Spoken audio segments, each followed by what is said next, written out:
Yeah, I'd just like to make it clear that in no way am I glamorizing drugs, guns, or gangs. Um, I'm just telling my truth. And, my truth at the start of this book is completely different to the end of this book, where obviously my personal rules that I live my life by have changed.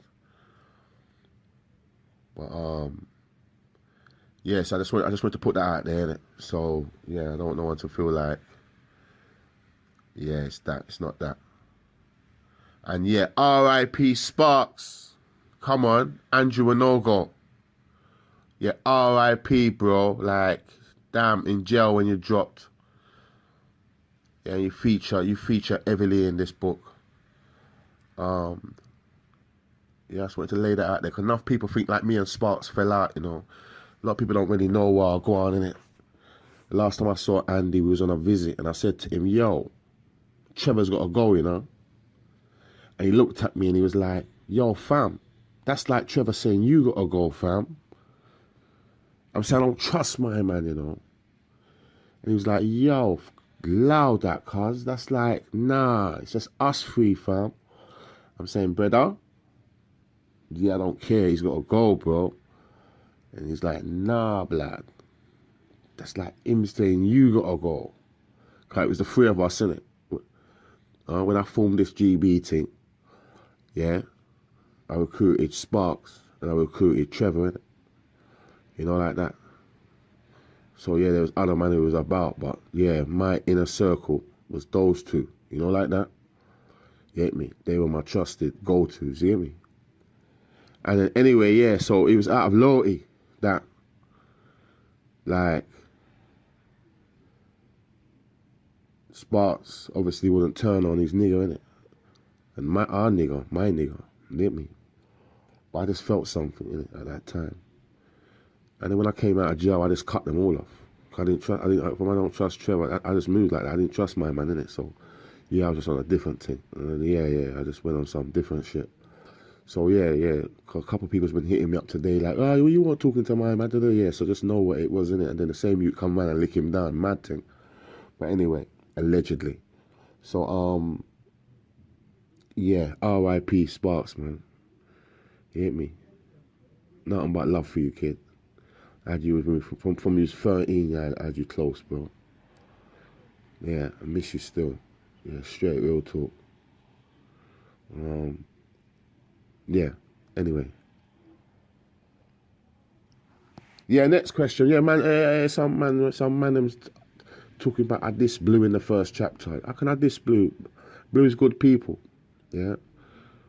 And I had a friendship with Blue.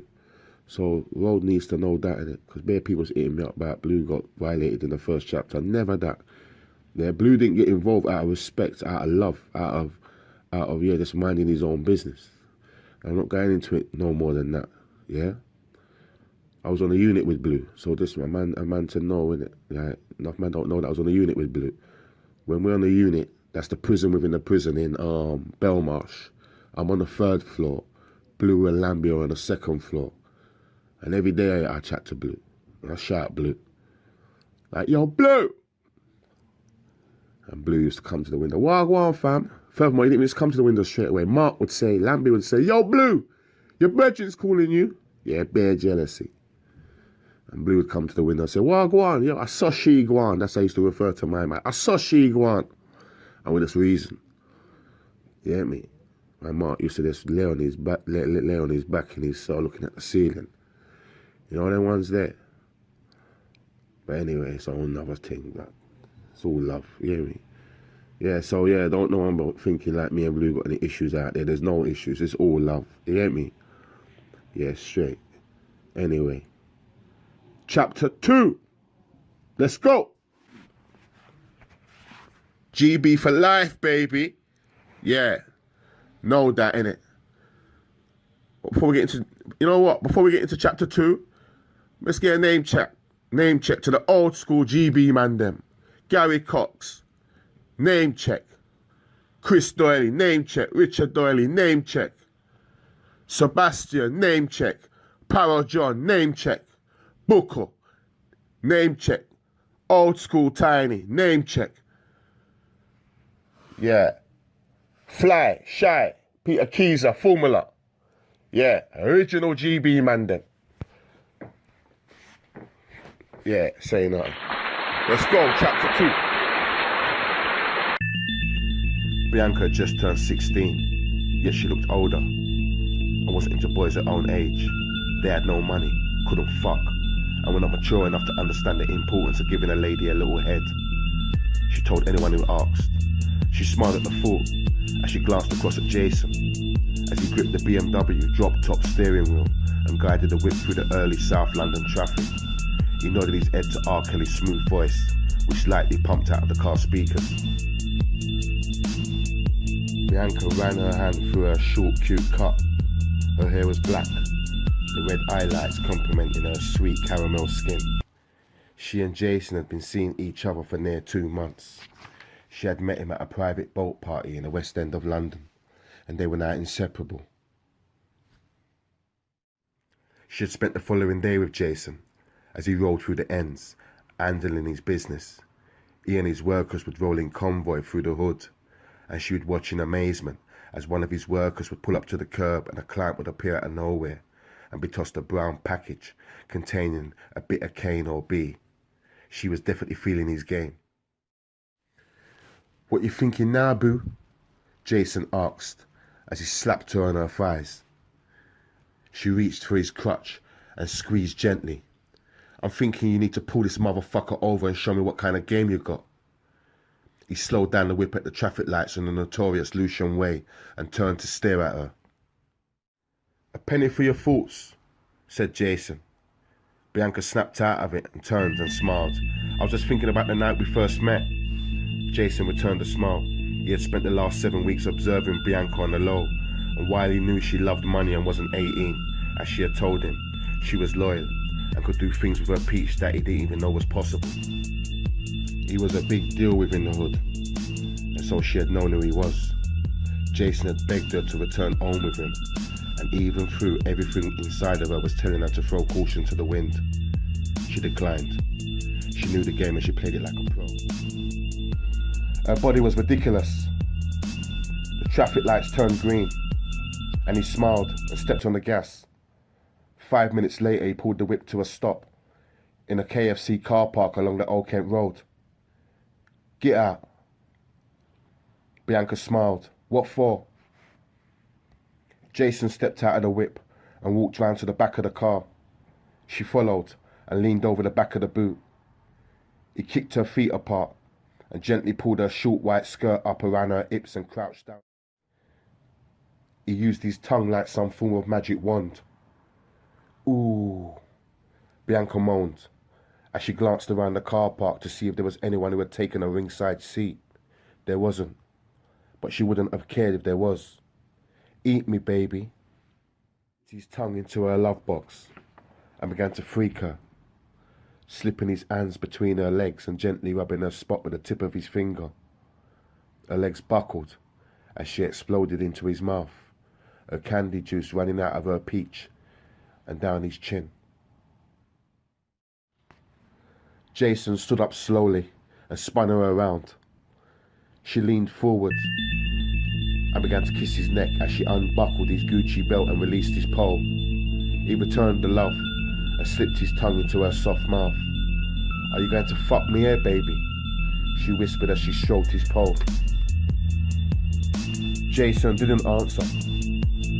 Her love box was soaking wet, and he slid straight in as she sat on the boot and wrapped her firm thighs around his waist. Baby. "Fuck me like you really mean it," she moaned. He went to work, sinking his pole in deep and rotating his hips like an Indian belly dancer. He went all the way in and then pulled out until only the tip of his pole was left inside her. Jason's legs began to shake, and then he shot his load and slumped against her shoulder. "Damn." Bianca laughed as she slipped off the boot and pulled her skirt down, Clean it. She dropped to her knees and slowly used her tongue to lick the sperm from his pole. He held her tightly until she had finished. Once they were back in the whip, Jason strapped a spliff and lit it, as Bianca pulled down the passenger mirror so she could redo her look. He sucked on his joint, turned on the engine, and spun to face her. Baby, you're right about now. You're the only thing that's pure in my life, you know. Don't fuck this up, you know. She turned to stare at him. Stop tripping, I got you, innit? He blew out the smoke into her face and waved away her answer. Loyalty is what separates the wife from the whore. If you ever betray me, ever, I swear down, I'll throw acid in your face. Bianca looked deep into his eyes and knew he was serious and meant every word he spoke. I won't betray you, darling. I love you.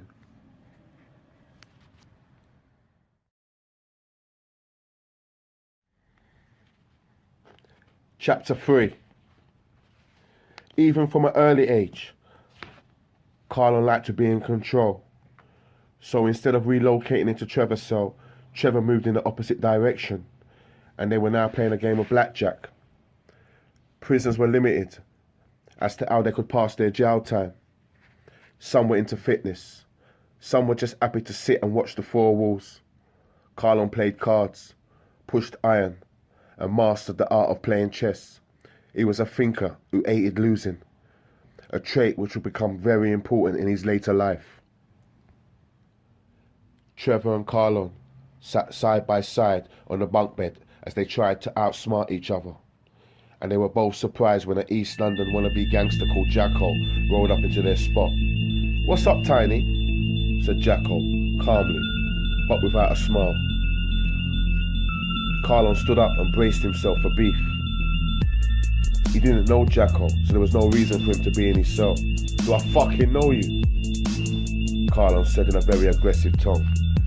Jacko was spooked, and when he tried to speak, his voice sounded a little weak. He swallowed and forced out the words as tough as he could. "No disrespect, B, but word on the landing is your cellmate's a rapist." Carlon didn't blink. He was straight in Jacko's face. "Come again?" Jacko held his hands up. "Whoa! We ain't got no beef with you, fam. Man's just pulling your coat." "Who's we?" asked Carlon.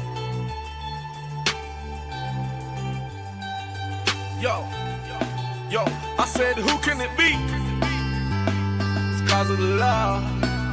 Take him to the tower, take his head off for pissing me off. I said, who can it be? It's cause of the law. Take him to the tower, take his head off for pissing me off. Yo, I said, who can it be? It's cause of the law. Jacko shrugged his shoulders. "Man, them innit?"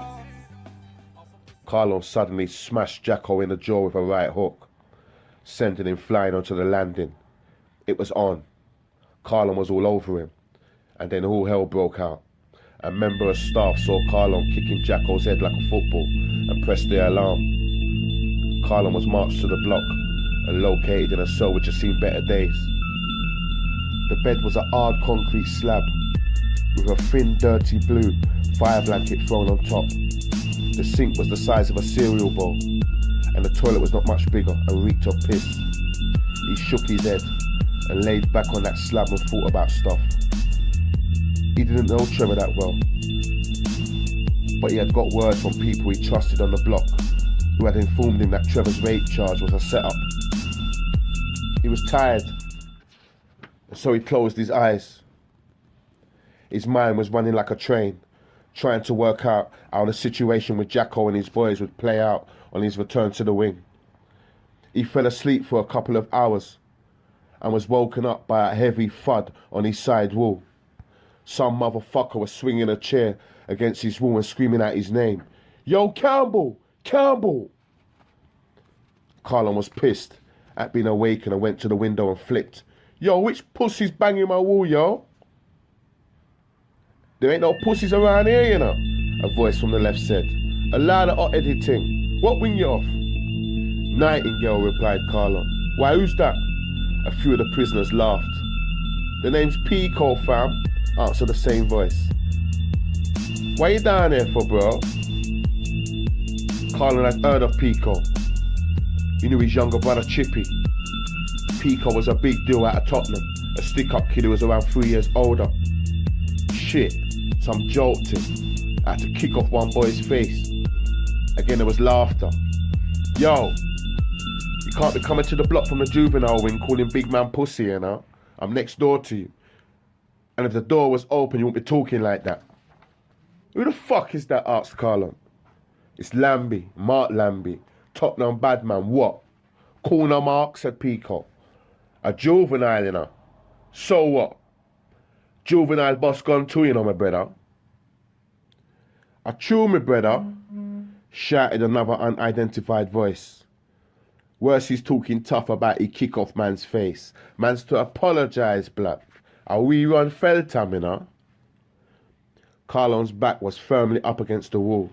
He was in a pressure cooker, and unknown to him and everyone else, the next few minutes would shape many relationships and cause many dramas over the next 20 years. Juvenile, shouted Mark. What? Ain't you gonna apologise? Carlon didn't answer. Mark proceeded to swing his chair against Carlon's wall again. Yo, are you balling there, blood? Said Carlon. What? Furthermore, suck your mother, pussy, shouted Mark. Suck your mother, you prick, replied Carlon. Oh no. Suck my mother, yeah? Said Mark. Alright, cool. Watch when I catch you. I'm gonna stab you straight in your face, pussy. Catch you, said Carlon. Do I look like I'm running? Where's she? Yo, where you from, blood? Asked Pico. SC8, blood, Deptford. Deptford, yeah? Okay, listen. You can't really be talking to a man like that, you know. He's a bigger boy for you, you get me? I hear all that, but hear this, big man. What's said, I lie? You're dead, pussy, said Mark. Fuck you, said Carlon. Carlon closed his window and laid back on the bed.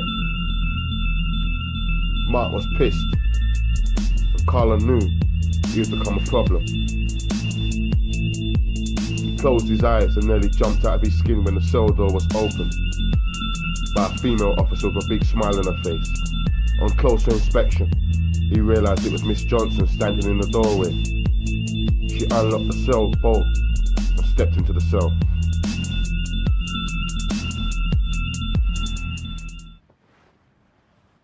Yeah, to all the young G's out there. Yeah, we want to do something positive. We're tired of the knife crime and tired of the guns and the drugs and the negative energy running around in the hood. If you want to get into films, you want to get into music, you want to get into documentaries, you want to try something different. Yeah, if you're from Milton Court, Woodpecker, original GB territory, back in the day, yeah, just shout me via real life TV. And if I can help you, I can help you. I can give you a role in a movie. I can help you anyway. You done know. GB forever. Yeah? But yeah, big man thing, you're from Milton Court, Woodpecker, down in the ghetto. Yeah, holla. Yeah?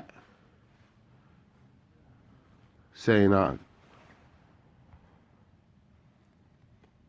Positive energy we're dealing with this year. Yeah?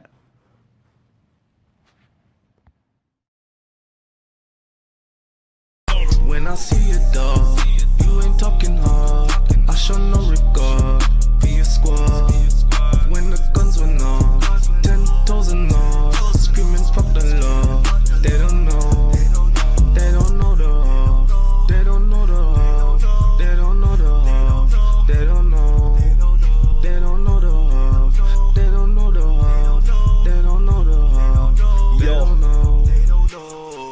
through just to soothe the pain. Lost the plot, I never lose again. Couple ups, I'm like, who again? Whoever wanted, nigga, choose a name. They don't know the half, I couldn't tell you even if I wanted to, they'll lock me up. Buck me in the field, you know what's up. Buck me in the field, I'll fuck you up.